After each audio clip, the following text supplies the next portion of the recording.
আসসালামু আলাইকুম ওয়া রাহমাতুল্লাহি ওয়া বারাকাতুহু।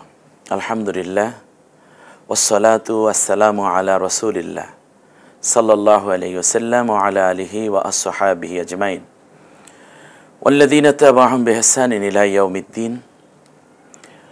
বাংলাদেশ এবং বাংলা ভাষাভাষী সারা বিশ্বে যে সমস্ত ভাই বোন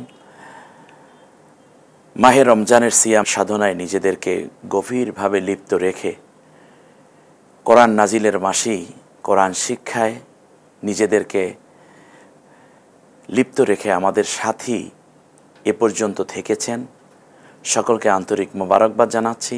নিরাপত্তা এবং সুস্বাস্থ্য, রোগবালাই থেকে আল্লাহ যেন হেফাজত করেন এ কামনাই করছি। দেখতে দেখতে আমরা আজকে 17তম পর্বে উপনীত হয়েছি। বিএসবি ক্যামব্রিয়ান এসো কোরআন শিখি অনুষ্ঠানে আজ অত্যন্ত গুরুত্বপূর্ণ বিষয়গুলো আমরা অনুশীলন করার চেষ্টা করব। আমরা দেখতেছিলাম অক্ষরে হরকতের ব্যবহার। আমি যদি একটু পেছন থেকে আসি তাহলে আমরা এ পর্যন্ত যে বিষয়গুলো শিখেছি সে জায়গাগুলো এক নজরে আপনাদের সামনে নিয়ে আসতে চাই। আমরা এ পর্যন্ত যে বিষয়গুলো শিখেছি তা এক নজরে একটু দেখার চেষ্টা করি। আসুন, প্রথমেই আমি বলেছিলাম 4টা বিষয়ের জ্ঞান থাকলে কোরআনুল হাকিম পড়া যায়। 1 নম্বর হচ্ছে হুরুফের পরিচয়। হুরুফ মানে আরবি বর্ণমালা, আলিফ থেকে ইয়া পর্যন্ত পড়া। আমরা এটা শিখেছি, আমার মনে হয় এভাবেই আমরা শেখার চেষ্টা করেছিলাম। আলিফ, তারপর বা, তা, সা, এভাবে আমরা পড়ার চেষ্টা করেছি। এখান থেকে নিয়ে একেবারে আস্তে আস্তে প্যাকেজ আকারে করে করে ইয়া পর্যন্ত আমরা শিখেছি।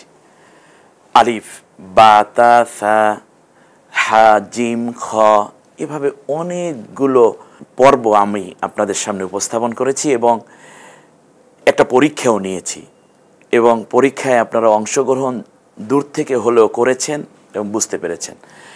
এই হরুফ শিখতে গিয়ে আমরা দ্বিতীয়বার আরেকটা পড়া শিখেছি, সেটা যুক্ত অক্ষর। আরবি হরফগুলো কিভাবে একটার সাথে একটা মিলিত হয়, সেক্ষেত্রে 4টা স্তর আমি দেখিয়েছি। আপনাদের মনে পড়ার কথা যে হরফগুলো কখনো পরিবর্তন হয় না, যেমন আলিফ, দাল, জাল, র, ঝা, ত, জ, মিম, ওয়াও, হামজা। এই হরফগুলো কখনোই পরিবর্তন হয় না। আবার আপনাদেরকে দেখানোর চেষ্টা করেছি যে হরফগুলো আকারে যুক্ত হওয়ার সময় ছোট হয়ে যায়। অবশ্যই মনে আছে, আশা করছি আপনাদের। ছোট হয়ে যায় বা, বা ছোট হলে তা এবং সাও ছোট হবে, আমরা ইতিপূর্বে আপনাদেরকে দেখিয়েছি।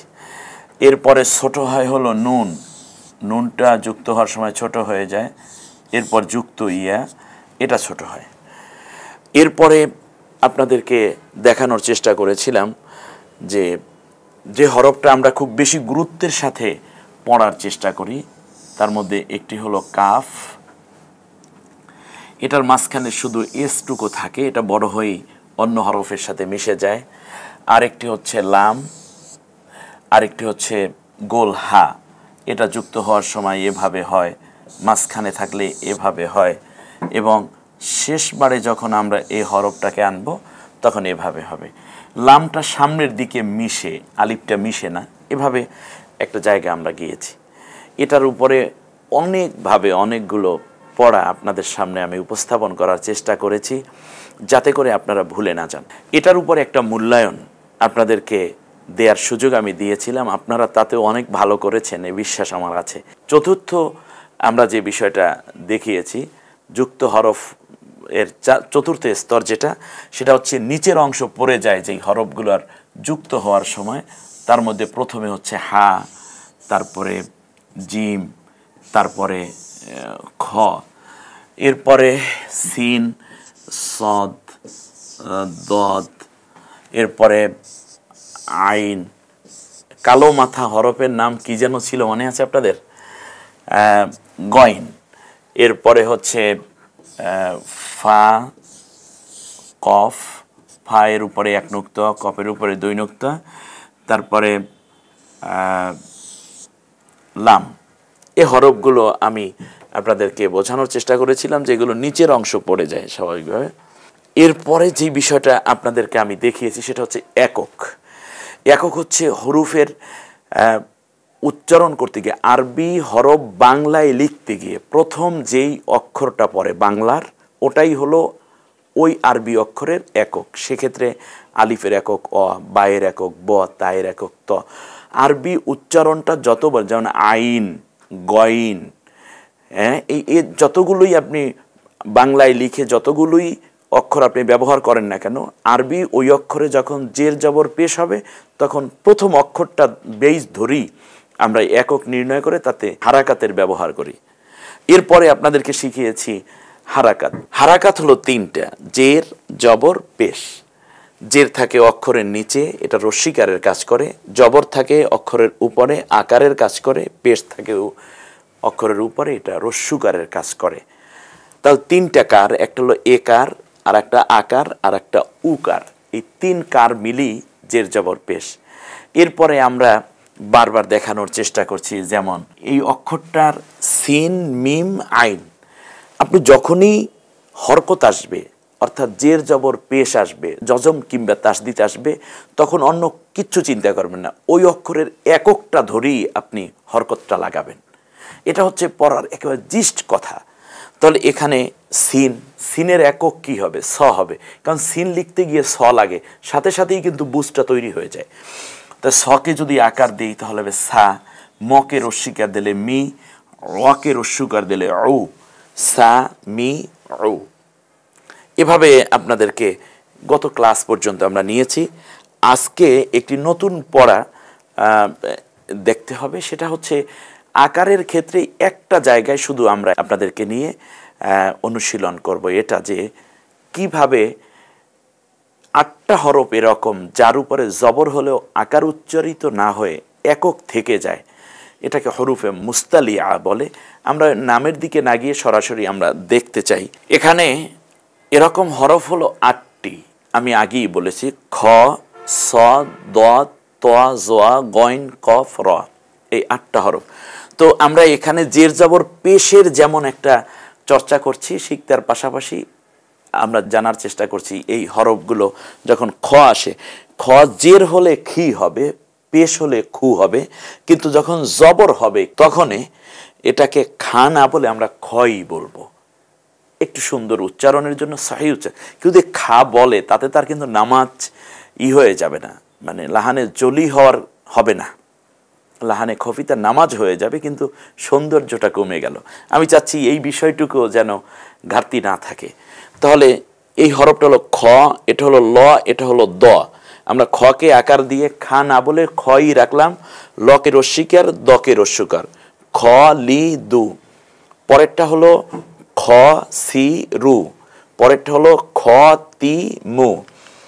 আমরা পরে যাচ্ছি সদে, সদ জবর হওয়ার কারণে সা না হয়ে সই থাকবে, স মকে আকার, দকে রস্যুকার, স মা দু, স গি রু, স না ও। এরপরে আমরা দ দে চলে যাই, দ মি রু, দ লি নু। লি পেলেন কোথায়? সাথে সাথে। এটা হলো হরফটার নাম লাম, লামের একক ল, লকে রস্যিকার দিয়ে হলো। যখন আপনি এভাবে হরকত দেখবেন সাথে সাথে এককটা মনে আনার চেষ্টা করবেন, তাহলে আপনি খুব দ্রুত আত্মস্থ করতে পারবেন। দ ই নু। এরপরে হচ্ছে ত, ত লি বু, মা ত ওয়া, উ বি ত। এরপরে হচ্ছে ই জ বু, জ লি মু, আ জ মা, গ সি কু। আমরা গাছি কু বলবো না, গ সি কু, ই গ ইউ। এরপরে হচ্ছে গ উই উ।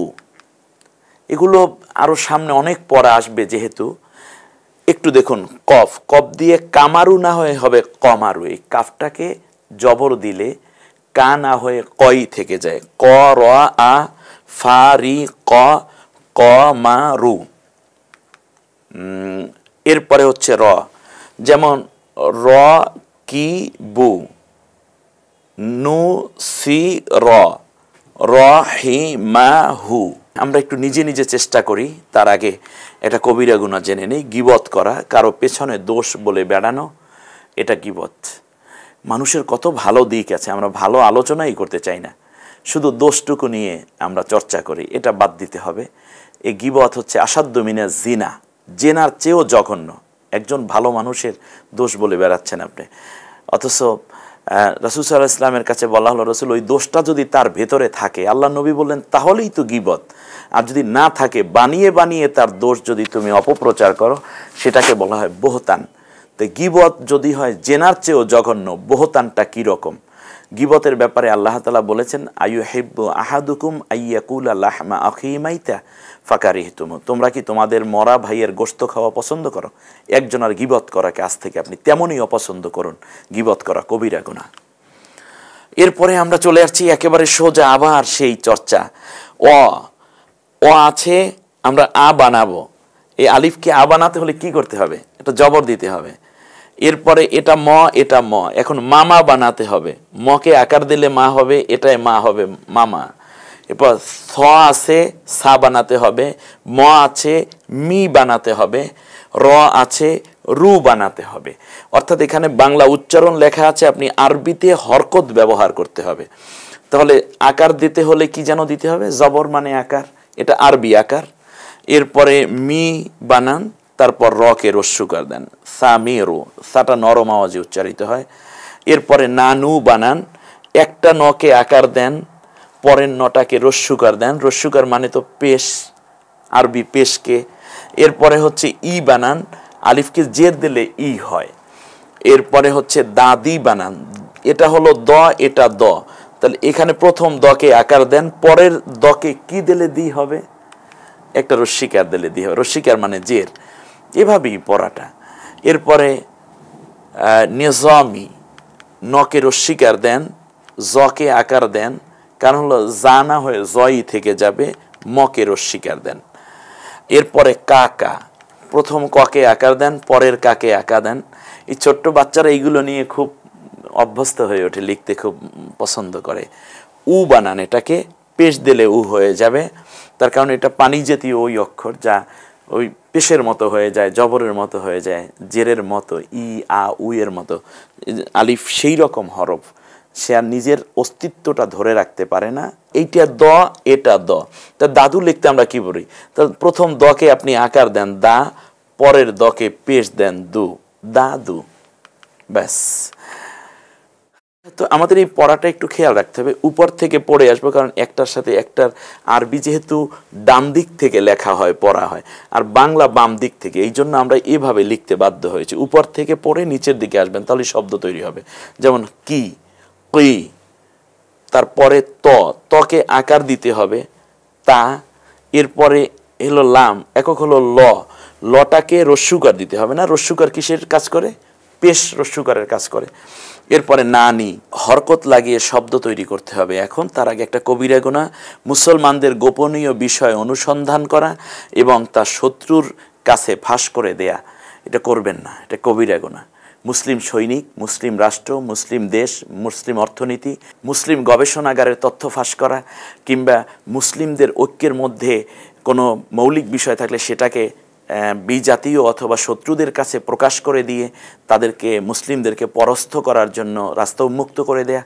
পারস্পরিক এত নিরাপত্তা বিধান করেছে ইসলাম, একে অন্যের সম্মান, ইজ্জত, মান এবং সম্ভ্রমকে, সেখানে আপনি অন্যের তথ্য ফাঁস করে দিবেন, এটা আমানতের বিশাল খেয়ানত। আশা করি আমরা সচেতন হব ইনশাআল্লাহ।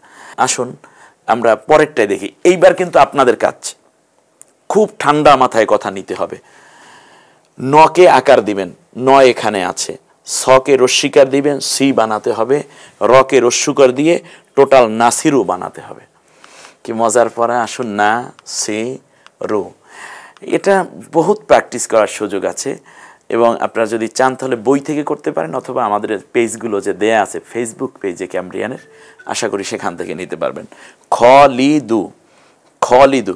এখানে একটা মজার ব্যাপার, ওই পড়াটাকে আমি নিয়ে এসেছি যে যা জবর হলে আকার উচ্চারিত হয় না, সেই 8টা অক্ষর। এটা কিন্তু এর উপরে আপনাদের একটা প্রশ্ন আছে, অনেকগুলো অক্ষর দেয়া থাকবে, তার মধ্যে কোনটা কোনটা অক্ষর যার উপর জবর হলেও আকার উচ্চারিত হয় না, এই জন্যই 8টা অক্ষর একটু মনে রাখতে হবে। এরপরে হচ্ছে খ, জবর দিলে খই থাকবে, লকে রস্বীকার, দকে রস্যুকার, খলিদু, খলিদু। এরপরে আমরা আবার আছি সাজারু, সাজারু অর্থ গাছ। আসুন আমরা শকে সাবানান্ত দেখি। প্রথমে স আছে না, শিনের একক স, তাকে আকার দিবেন, জিমের একক জ, তাকে আকার দিবেন, রকে রস্যুকার দিবেন। আমার তো মনে হয় 1-2টা উদাহরণ হলেই আপনাদের সবার সব কথাগুলো মনে আসবে আমার বিশ্বাস। একটু দেখুন, সাজারু। এরপরে হচ্ছে কুরিয়া, কুরিয়া মানে কি কয় রস্যুকার, রকে রস্যিকার, অকে আকার, হামজাকে আকার দিলাম, অকে আকার দিলাম, কুরিয়া। এরপরে হচ্ছে হুমাঝি, হু বানাতে হলে এই হকে হু বানানো তো খুব ইজি, হুমাঝি। তো এমনি করি তলিবু, তলিবু, পানির মতো সোজা, তাই না? অনেক বাচ্চারা তো খুব বেশি আগ্রহ করে এটা পড়তেই থাকে। কাফিরু, ককে আকার, ফকে রস্বীকার, ফাকে রস্বীকার দেওয়া যায় না, কিন্তু যখন রস্বীকার দেওয়ার জন্য অর্থাৎ জের জবর পেশের জন্য প্রস্তুত হয়ে যাবে তখন এটা ফায়ের এককটা চিন্তা করেন, ফ। এটা ফা তো কোটিবার ফা আছে, কিন্তু যখনই হরকত দিবেন তখন এটার একক, রকে রস্যুকার দিন, কাফিরু। এরপরে হচ্ছে নাজিমু, নাজিমু বানান তো দেখি, নকে আকার দেন তাহলে না হবে, জকে রস্বীকার দেন জি হবে, মকে রস্যুকার দেন মু হবে, বাস। আজিমু, আজিমু, আজিমু। ক জবর দিলে কা না হয়ে কই থেকে, ওই যে খ, স, দ, ত, জোয়া, গইন, কফ, র, 8টা অক্ষর। ক, তকে রস্বীকার দিলে তি, আইনকে রস্যুকার দেন ও, অন্ত্যেষ্টিয়া রস্যুকারের মতো দিব, কতি ও। আ ইয়া তু, আ ইয়া তু, ইয়ার উপর জবর দিলে এই হয়, এ নিয়ে আমি একটা পুরো ক্লাসই আছে, বারবার বলছি 5টা হরফ যেটা নিয়ে। এরপরে হচ্ছে খুমি আ, এটা খু বানানো ইজি ব্যাপার, এটা তো খ, খকে রস্যুকার দিলে খু হবে, মকে রস্বীকার দিলে মি হবে, ওকে আকার দিলে আ হবে, খুমি আ। এরপরে আরেকটা কবিরা গুনাহ জেনে নেই, ইসলামী দণ্ডবিধির বিরুদ্ধে অবস্থান নেয়া। ইসলামী দণ্ডবিধি মানে কোনো ব্যক্তি কিংবা দলের বিধান নয়, এটা সর্বপ্রথম আপনার বুঝতে হবে। ইসলামী দণ্ডবিধি, জুডিশিয়াল ল, এটা আল্লাহ প্রদত্ত একটা ব্যাপার। অতএব আল্লাহ তাআলা যেই অপকর্মের জন্য যেই শাস্তি নির্ধারণ করেছেন এটাই বান্দা মেনে নিবে এবং এটাই প্রয়োগ করবে যাদের হাতে ক্ষমতা আছে তারা। এর বাইরে যদি কেউ অবস্থান নেয় সে কবিরা গুনাহ করেছে এবং সে জাহান্নামে যাবে। প্রিয় শিক্ষার্থী ভাই বোনেরা, অত্যন্ত চমৎকারভাবেই আপনারা ক্লাস উপভোগ করছেন এবং আমরাও ঠিক একটা ভালো জায়গায় অলরেডি পৌঁছে গেছি। এর সামনে আছে তানভিন, জজম, তাজদিদ। আমরা 3টা ক্লাস নেব আর মাত্র, এরপরেই কোরআনের সবক ইনশাআল্লাহ। তো আমাদের সাথে থাকবেন। আর আজকের পড়া যে পর্যন্ত হলো এর উপরে আমরা আরেকটু অনুশীলন করব, এরপরেই আমরা ভিন্ন আরেকটি পড়া নিয়ে আসব, যে পড়াটি হচ্ছে তানভিন। এ পর্যন্ত যারা অত্যন্ত আগ্রহের সাথে আমাদের সাথে ছিলেন সকলকে আন্তরিক মোবারকবাদ। আগামী ক্লাস দেখার আমন্ত্রণ এবং দাওয়াত রেখে আজকের মতো এ ক্লাস থেকে বিদায় নিচ্ছি। আল্লাহ সকলকে সুস্থ রাখুন, ব্যক্তি, পরিবার এবং সামাজিক জীবনে আবার শান্তির ফুলগুধারা বয়ে যাক। করোনা সহ সব ধরনের গজব আযাব থেকে এ বিশ্বকে আল্লাহ হেফাজত করুন, এ কামনা করি আজকের মতো বিদায় নিচ্ছি। আসসালামু আলাইকুম ওয়া রাহমাতুল্লাহি ওয়া বারাকাতুহু।